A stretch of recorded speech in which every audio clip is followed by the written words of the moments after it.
अस्सलाम वालेकुम दोस्तों, मैं ਤੁਹਾਡਾ ਭਰਾ ਮੀਆਂ ਮੁਹੰਮਦ ਅਫਜ਼ਲ ਬੱਟੂ ਤੇ ਤੁਸੀਂ ਵੇਖਦੇ ਪਏ ਹੋ ਮੇਰਾ YouTube ਚੈਨਲ ਡਿਜੀਟਲ ਕਿਸਾਨ ਪਾਕਿਸਤਾਨ। ਤੇ ਟਰਾਲੀ ਜਨਾਬ ਫਸ ਗਈ ਹੈ, ਇੱਕ ਸਾਈਡ ਤੋਂ ਬਹਿ ਗਈ ਹੈ ਰਜਵਾਏ ਦੇ ਵਿੱਚ ਤੇ ਅਦੀਲ ਅਫਜ਼ਲ ਤੋਂ ਬੈਠੀ ਹੈ ਜਨਾਬ। ਪਹਿਲੇ ਤਾਂ 4-5 ਟਰਾਲੀਆਂ ਉਹ ਠੀਕ ਕਰਕੇ ਲੈ ਗਿਆ ਇੱਥੋਂ ਕੱਢ ਕੇ, ਤੇ ਥੋੜੀ ਜਿਹੀ ਗਲਤੀ ਹੋਈ ਸੂ ਆਪਣਾ ਰਾਹ ਛੱਡ ਕੇ ਤੇ ਥੋੜਾ ਜਿਹਾ ਇਸ ਸਾਈਡ ਤੇ ਹੋ ਗਿਆ, ਜਿਹਦੀ ਵਜ੍ਹਾ ਨਾਲ ਇਹ ਟਰਾਲੀ ਬਹਿ ਗਈ ਹੈ। ਉਹ ਤੁਹਾਨੂੰ ਵਿਖਾਣੇ ਹੈ ਤੇ ਫਿਰ ਇਸ ਨੂੰ ਕੱਢਣੇ ਕਰੋ ਜੀ। रास्ता काफ़ी है मेरा ख्याल है, पहले इस साइड तो लंघता रहा है तो फिर थोड़ा जिहा इस साइड से आया है या आया तो जनाब ट्राली इस साइड से आके बैठ गई है। अच्छा कर लो, वेख लो। तो हुण असीं जनाब 75 लियांदी खड़े हैं तो चाचा साहब भी मौजूद है, तो इन्हूं हुण असीं बाहर कड्ढने हैं।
बंदा आगे खड़ा है, मेरे हाथ में छूटा है।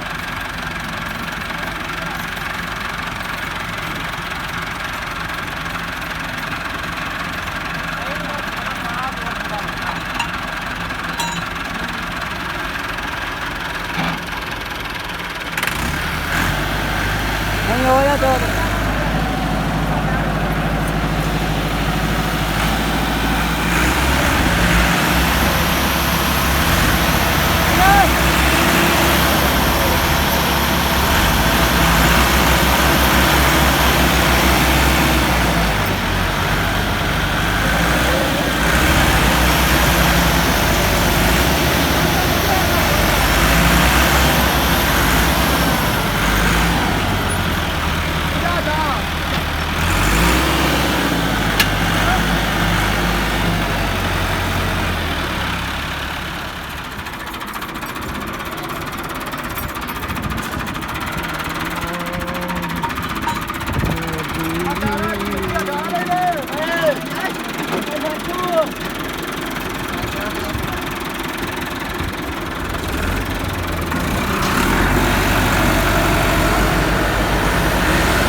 ਜਾਵਾਂਗਾ ਬੇਟੇ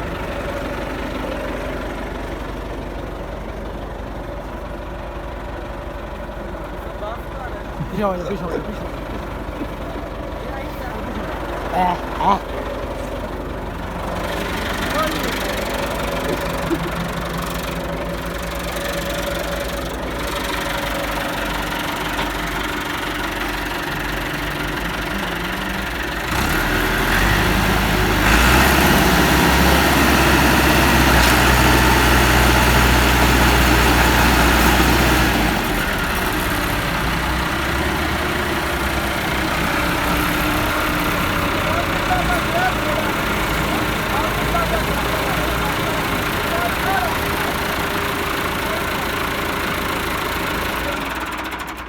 ਤੇਲ ਮੁੱਕ ਗਿਆ ਜੀ ਅੱਗੇ ਵੀ ਜ਼ੋਰ ਲਾਉਂਦਾ ਨਾ